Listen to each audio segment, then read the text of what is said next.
The sensorial exercises in the Montessori classroom explicitly focus on enabling children to learn to observe, concentrate, and categorize their observations. This is where young scientists are born. Sensorial materials come in a variety of shapes. Each material isolates a certain quality. The red rods focus attention on length.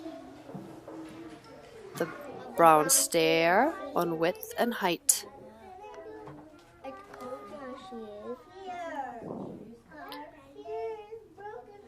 Other materials, like these knobless cylinders, change in height and width simultaneously.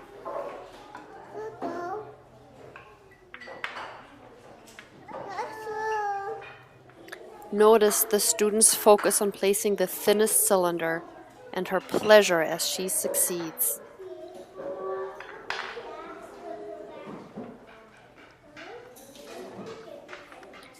This little girl is comparing and matching the sounds made by shaking different cylinders.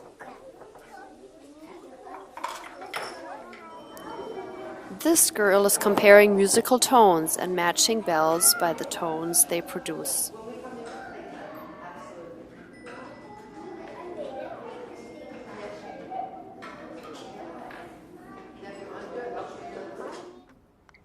This teacher is working with the boy to help him match the taste of different liquids in these bottles.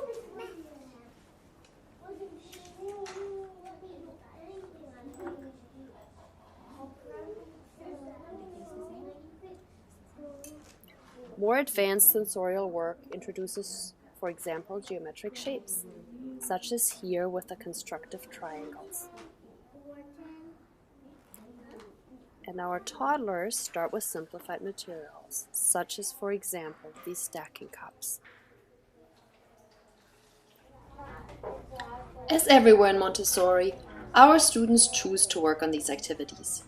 This girl is setting up the sound cylinders. Notice with what care she sets up her work. The covers line up with the boxes. The boxes line up with each other. The cylinders line up in 2 straight rows. Observe the concentration on her face as she listens to the sound to match the cylinders. Once all cylinders are matched, she carefully replaces them in their boxes and returns them to the shelf.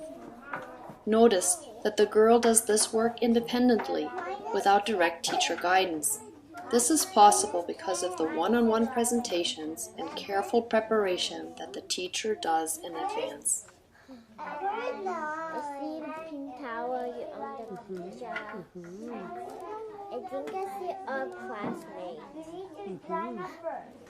Sensorial activities build in difficulty. For example, color matching starts with matching colors on the same rug. In this more advanced version, the student matches colors at a distance. The teacher guides the girl to set up one set of color tablets on one table and another one across the room. She then asks the girl to identify a color and to walk across the room to find its partner and bring it back. Notice how this exercise requires color memory and the ability to stay focused on task despite all the other activities going on in the classroom. Notice how the teacher also verifies that the girl knows the words for the colors and how the materials check themselves. Did you find brown? Let's see, does it match? It matches. What color is this? What color? Blue. Can you go find blue for us? This quality of being self-correcting is also obvious with a pink tower. Here, the teacher guides the boy as he starts with his work. But he doesn't need her to see if he does his work right. Observe how the materials help him correct himself when he makes an error.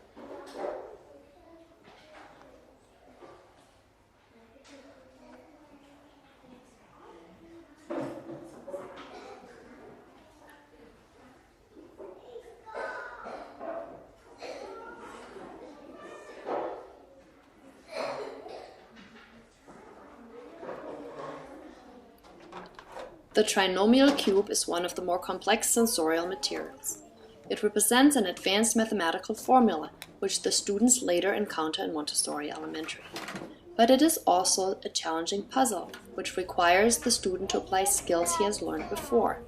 He attends to color and size, and he has to concentrate to put the whole puzzle together.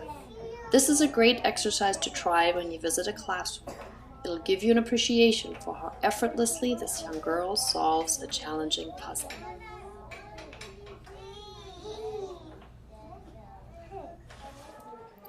Through the sensorial exercises, the world opens up for our students. Their observational skills help them as they branch out and, for example, study geography by putting together puzzle maps of the world. Their skills in classifying and vocabulary help as they learn about biology. Their ability to listen closely and distinguish sounds is a foundational skill for learning written language.